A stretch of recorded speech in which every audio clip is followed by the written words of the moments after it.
Hey everyone, welcome back to another session of Where Do We Go From Here? It's Imran Khan. I'm really excited to have Jason Goldberg joining me today. Jason's a serial entrepreneur, been doing this for about 20 years. Started some really amazing brands like fab.com, hem.com, Simple Token, and a bunch of others. Jason's info is linked below, so you can take a look at his profile. And he's currently working on a really interesting startup called Moxie, which we'll talk about in just a second. But Jason's first big startup experience was working for the Clinton campaign back in 91, 92. So, really interesting guy. Thanks so much for being with us, Jason. Thank you so much, Amy. Really glad to be here. Can you tell us a little bit about Moxie? I'm really interested to get to hear more because I know you've been working on this. Yeah, like you said, I've been starting companies for about 20 years now, and I think one of the hallmarks of being an entrepreneur is just perseverance, being flexible, adapting to situations. And for the last 4 years, I was running an enterprise software company. We were selling very deep tech, blockchain technology to large companies. And this year, 2020, was set to be a huge kind of breakout year for us. We had all these implementations planned, and we were gearing up for all these big things this year. And then COVID hit, and basically every amount of revenue, every amount of sales that we had lined up for this year just literally was destroyed overnight. Every company that we had been planning to do a rollout with just canceled immediately. And for good reason. One company was a company called BrewDog, which is a retail kind of craft beer company with 100 restaurant locations, and they just shut down everything and had to lay off 2,000 people. So they weren't about to roll out new software. Another implementation we had was with a company called Microsoft, who has 4 major in-person events every year. And the first one was their Build conference in May, which just happened a couple of days ago. But back in February, we were going to be doing a large part of their technology for that conference. The conference was canceled and moved online. And so we had very traumatic kind of experience in end of February, early March when COVID hit, and we saw our business basically deteriorate, almost basically evaporate overnight. At the same time, a lot of our team members got sick as well. And we were at a bunch of conferences in our industry, and at one conference in Paris at the end of February, over 60 people at the conference got sick, people that we spent lots of time with. And so we had to adapt and adjust. And I say for a lot of people that's scary, and for us we made it kind of invigorating and fun. And we went through immediately a process back in early March to kind of say, okay, where's the world going, and how do we build something that's needed right now? And the process we went through for doing that was, first we had like a kind of a 3-way look at this. So first we said, what are some of the things that we're observing in terms of our own behaviors that are changed? And we're all, a lot of people on our team, we like going to the gym, fitness, yoga, and we're all like, okay, well, we can't do that anymore. And so everyone started signing up for online classes and realizing that the experience of online classes were okay, but not great. And then the second part of the process, we just studied a lot of data. And what we saw was, we basically looked for where was there huge spikes in Google searches. And we first looked at the countries that were hit hardest by the virus first. So we studied Spain really carefully. And we saw, because Spain was a couple months ahead of other countries. And we saw what were the huge spikes in searches in Spain. And, it ranged from, buy toilet paper online to, to things that you wouldn't expect, like stretching bands or yoga mats and online yoga. And we saw like this, okay, everyone is searching for how do they continue some normalcy around kind of their self-improvement and self-wellness in this time of crisis. So we said, okay, huge surge in demand for kind of online wellness, online fitness type stuff. And then we said, all right, well, let's go talk to the instructors, the people who've been teaching these classes. And that was kind of this magic moment. We went to Instagram and we reached out to, basically saw what instructors were doing. And we saw that instructors were basically posting Instagram stories saying, here's my schedule for classes for the next week. If you want to join, it'll be either on Instagram Live or Facebook Live or Zoom. DM me, send me money by PayPal or Venmo. I'll email you the link. Please don't share the link with someone. Then join my class. And we're like, okay, there seems to be like people are, when you see people hacking together solutions, that's an opportunity to build something that could make it better.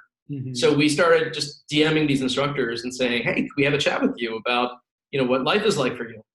And the amazing thing was just the response we got was phenomenal. Like everyone we messaged was like, yes, I want to talk to you about this. I need help. And the conversation we had typically just went three parts. It was, tell us about your life before COVID. Mm-hmm. Tell us about what's changed since then. And then walk us through your biggest frustrations and pains you have right now. And through that, we very quickly developed a product. We basically saw that instructors had gone from being employed by these studios or fitness, these gyms. They basically had everything just set up for them. They would literally just show up to the class and do the job. And now with COVID, they were laid off or kind of furloughed from the gyms. Mm-hmm. They had to hustle and do all the work themselves to kind of find clients and tell them what and to set up all the technology. And the tools that they had were just not very good, and especially on the administrative kind of CRM type stuff. And so we said, okay, let's build something. And it's just been a great invigorating process. So rather than burying our head in the sand, over the last couple of months, we built a whole new product. It's called Moxie. We're actually starting to launch it this week, which is really cool. And it's a product, first and foremost, it's an all-in-one online studios for instructors. Everything from scheduling to payments to the online studios themselves. And we even, basically built online studio technology designed for this vertical. So by talking to the instructors and seeing what do you need in order to make like a gym class really work well, and not just have it be, say, something like Zoom, which is for corporate meetings. And so, yeah, thrilled to be rolling it out this week. And, to me, that's what entrepreneurship is all about. It's like you face with adversity and you hustle and you persevere. Which, by the way, is what the word Moxie means as well. It basically Moxie means, if you got Moxie, you don't shy away from struggles. You kind of get energized by them, and you lean into them, and that's what we've been doing. It's really fun. What an incredible story! Like, to be quite frank, like if I were an entrepreneur and I was working in this like blockchain environment, and all of a sudden things unraveled, I'd be terrified. And it's just so incredible to hear that you use that as an opportunity to shift and pivot to something that really could serve the needs of the people that were in this situation with you. So that's really I'll tell you the coolest thing about it. Thank you. The coolest thing about it is that we did it. The reason why we were able to do it is because we made it fun for our team members. Right. Like instead of our team members being kind of head in the sand and kind of real sad about kind of our business going, instead we just immediately got everyone focused on what could we do, and having that kind of like sense of purpose, and then just following the data and talking to people, and it just made it so much. It's like everyone on the team is more motivated and excited right now than they've ever been. And that's how you build great stuff and how you get through. Yeah, and I think that's just so inspiring, right? And I think it leans into the next question that I'd really have for you is, given that this has impacted your business profoundly and you've had to make this pivot, now that you're settling in and seeing what's happening in the marketplace, I'm really curious, are there short-term things that you think that this impact will lead to, and long-term consequences for businesses like yourself, or even for your business, that you might be willing to share with us? Yeah, I think when we decided to pivot in this direction, we said let's find a trend that is kind of growing exponentially because of the crisis, that will continue to grow after the crisis. Right. So we didn't want something that was just going to be, okay, well, people are going to do this for a couple months and then life goes back to normal and everyone forgets about it. And our bet on this is that the new normal is not a return to how things were. It's basically people are going to do a little bit of this and a little bit of that. And who knows if, this COVID is it could just go away in 3 months. We never hear about it again. Or it could be that there's another one. It could be part of the new normal, that we have a society that is constantly impacted by certain crises like these. What we do know is, or what we believe, is that the new normal will involve people doing things both as a hybrid of in-person and online, and that the trend towards online over the last 30 years will only continue. And if people have good experiences doing things virtually, then they'll make decisions over time as to how much they do virtually and how much they do physically or in person. And I think everyone's become acclimated to working from home or working on Zoom, and you realize that, oh my God, I don't have to go to an office every day, and I can be just as productive, but differently productive, right? And I think people are adjusting to that, and I think it's going to have a huge societal impact. I think what's amazing also is how some countries are getting through it differently than others. Right. You would think that the US would be so much more prepared and capable to get through something like this. And the US is the worst of all countries when it comes to this.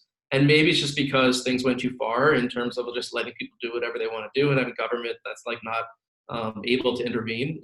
And I don't know, but we'll see. It's uncertainty is, it's challenging for everyone. Right. But within that, you can also find opportunities to help people solve their needs.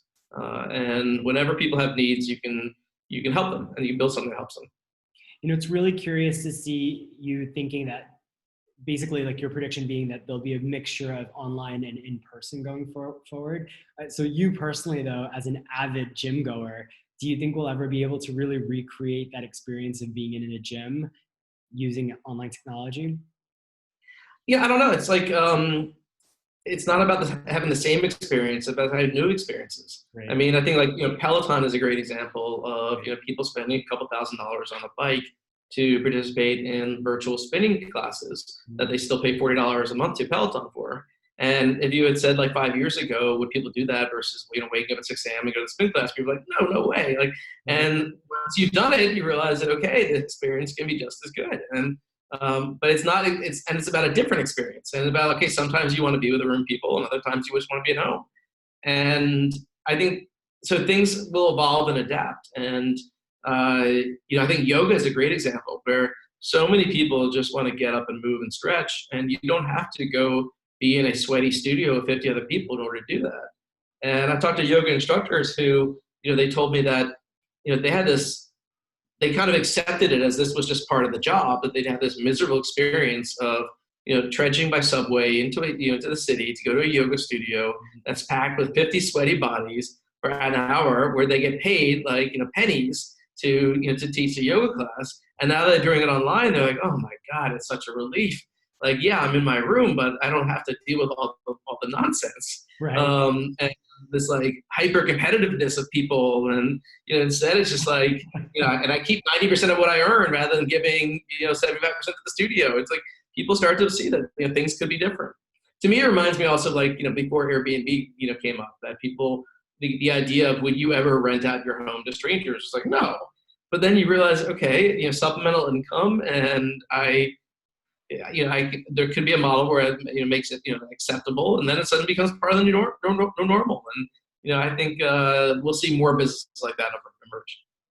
And you started to allude to this a little bit. I know that you're building specifically for this fitness vertical to start with, but there's other use cases that you have in mind, right? You were kind of thinking about there's a whole class of people who are instructor focused that you might be pushing Moxie for, that this could be a really great platform for. Could you talk a little bit about that?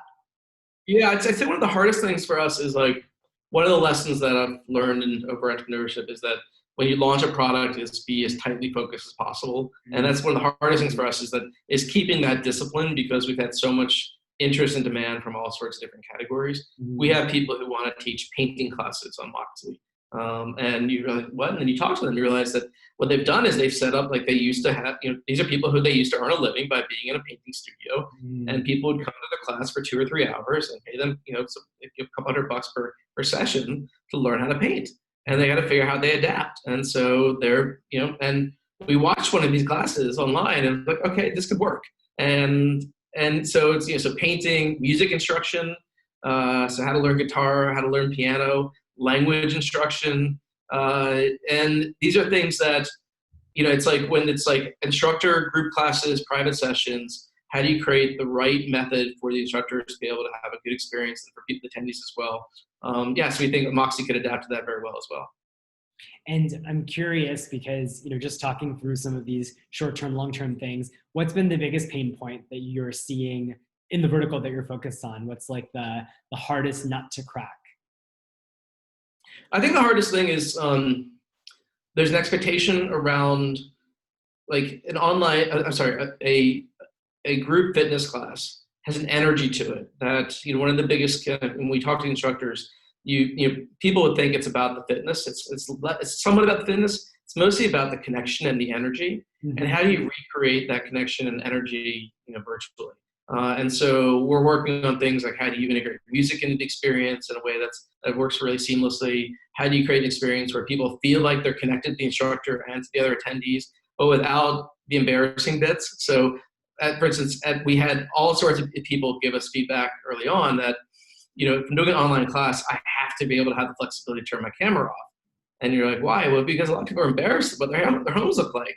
Right? They're like, people just always ask me, what is this ladder here going to nowhere? And so I put a sign there that says up, right? But I'm careful not to, show the little guest bedroom bed here because that's embarrassing, right? And so people they have their kids running around or interrupting. Right. There was actually over the weekend there was a Zoom bomb, this German member of parliament whose son ran naked and through the room while during Zoom. It's like that stuff happens, right? And so. And also we found is interesting in another example, an anecdote like that is, in group fitness classes in person, everyone comes, it's kind of an equalizer. They're all doing their best and sweating. You have some people who are front of the room people who are showing off, and some people are back of the room. They just want to don't really see them. Well, how do you enable that online? Well, online, the back of the room is kind of turn my camera off. And then other people I don't want other people seeing me on camera. I just because it feels different than being sweating together in person. So enabling that zone where everyone feels comfortable yet feels connected is one of the key challenges, but super fun to try to figure out. Yeah, thank you for sharing that. I can only imagine the conversations that you've been having with fitness instructors. As you know, one of my first videos was with a woman named Darby Worley, who's an instructor with Equinox and several other gyms, and she, was saying some of the same things you're saying, right? Recreating that energy is quite difficult. Yeah. We had one instructor early on that we talked to. His name is Bryce. He's brilliant. And he gave me this quote. He said, "We make our money in the room." And I was like, "What do you mean?" He said, because whether someone loves the class, tells their friends, comes back, is all about the energy I create in the room. And so I got to figure out how do I make my money online? And it's not about getting people to sign up and pay. It's having that experience be amazing. Right. This has been really great. I guess the question that I always ask, right? The big thing that everyone wants to know is well, where do we go from here, right? So you've been talking a little bit about how you've pivoted, how you've reshaped your company and reshaped the energy around your employees, and now are reinventing this vertical, this new space. I'm really curious, if you were to be talking to 12-year-olds out there, or those folks that have ideas, that are young people who are want to do their own things, what would be some advice that you'd have for them in terms of how to think about the current state of affairs and where do we go from here? Yeah, I would say that everyone's going to be an entrepreneur. And part of being an entrepreneur is just being really nimble and flexible and comfortable with change. And that's something I think that a lot of young people have not had to deal with over the last few years, that suddenly is going to be part of the new normal. That, one day you're heading in one direction and then you realize, oh, now we're completely shifting, having to shift. And I think that's something that everyone's going to have to get used to. And change is scary. And, a lot of people, it's hard for them to adapt to change. And I think that becomes part of the new normal, that everyone has to be comfortable and okay with, one day you're working on one thing and the next day you might need to work on something else, or the way you're doing some things might just, change overnight. And that could be because of another health crisis, it could be because of something with global economy, it could be because of political situations, climate change, any number of things, but it could be that suddenly there's drastic changes that are out of your control that everyone will have to adapt to.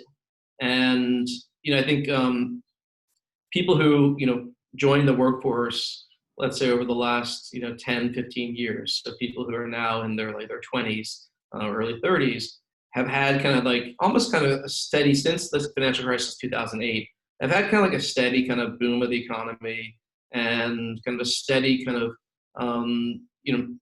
internet technology is continuing to increase and it creates more opportunities, and I can kind of jump 3 steps ahead of the line in terms of the amount of responsibility I get when I'm a younger person. And I think everyone's got to adapt a little bit more of, okay, I have to work a lot harder to get up the ladder, and that I have to be more nimble and more flexible. And I think that's a good thing. Yeah, I think that's right on the nose in terms of great advice. I just feel like looking even at my nieces who are now adapting to a new world of school, right? They've had to think about the way they learn, how they learn, in a really different way. So yeah, Yeah. thank you for that. Thank you for sharing your Yeah. story. Thank you I for will say also, I'll say that education is an area where I think this is probably going to be one of the biggest impetuses that education is going to change just dramatically in the next 5, 10 years. That this whole experience of people not having to go to high school or college over Mhm. the last few months, and then when everyone's suddenly realizing, okay, well, maybe it can be done differently, is going to profoundly change society as well. I couldn't agree more.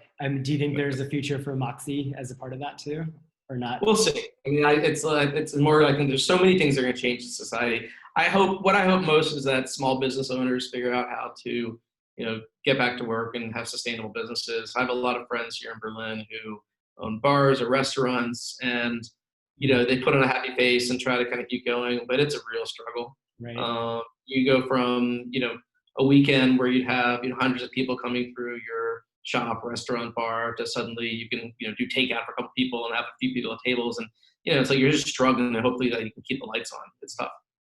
It's a totally different mindset. I can only imagine. Yeah. Thank you, Jason, so much for your time. I really appreciate it. And really, really nice to hear some of your advice as to what you think are going to be some of the important skills for young people as they charge ahead into the future. So thanks so much. And, looking forward to perhaps maybe even following up with you in a year to see, what happens, to see how things shaped up. Might be fun to do that.